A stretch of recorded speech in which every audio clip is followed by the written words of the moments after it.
So ayan, at Ilan lang kayong gaano si Mike yung... So napakaganda po ng lugar kung nyo mapapansin, no? Ano siya. Tapos ayan, no, yung daming puno. Yun yung doon sa dulo. Ayan, titingnan po natin, may bahay na dito. So tapos ayan yung tapos maraming puno ng mangga, oh.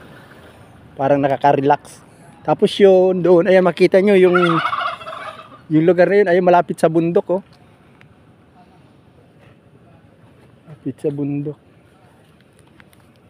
Tapos ano, may baboy siya. Pwede mag-alaga ng hayop ngayon.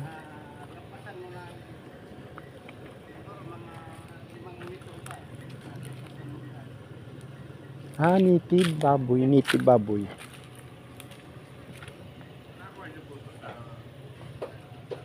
So ayan, pwede mag-alaga ng hayop dito. Ayan, tingnan natin, may baboy.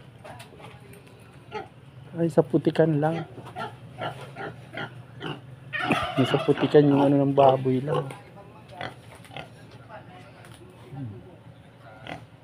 Sa putik lang siya.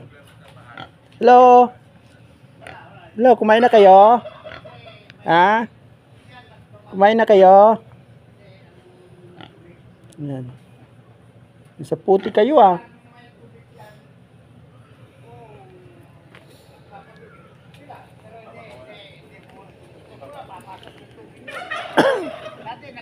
Tinatanan ko rin ng palayan, pero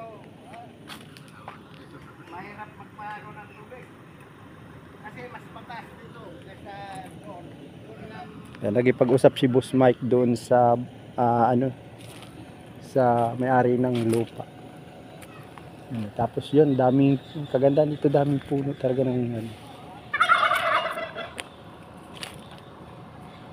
Ayan po.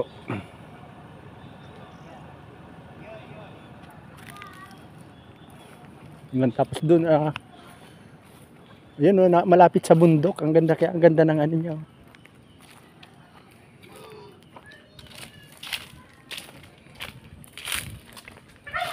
Ayan. So ayan, may bundok, oh. Ayan yung bundok. Naganda.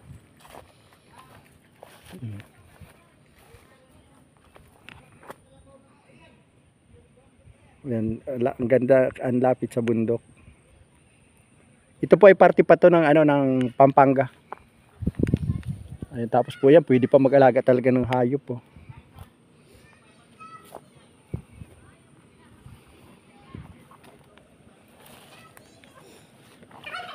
Ayun, inaalam niya lang kasi baka daw nagbabaha dito kasi siyempre may mga sasakyan nga, ipapark yung sasakyan.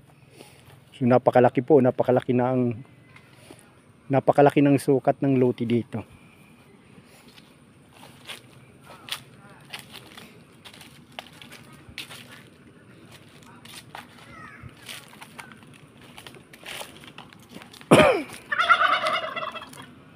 Hello. Hi, hello. Ito mahirap yan, nangahabol yan, eh.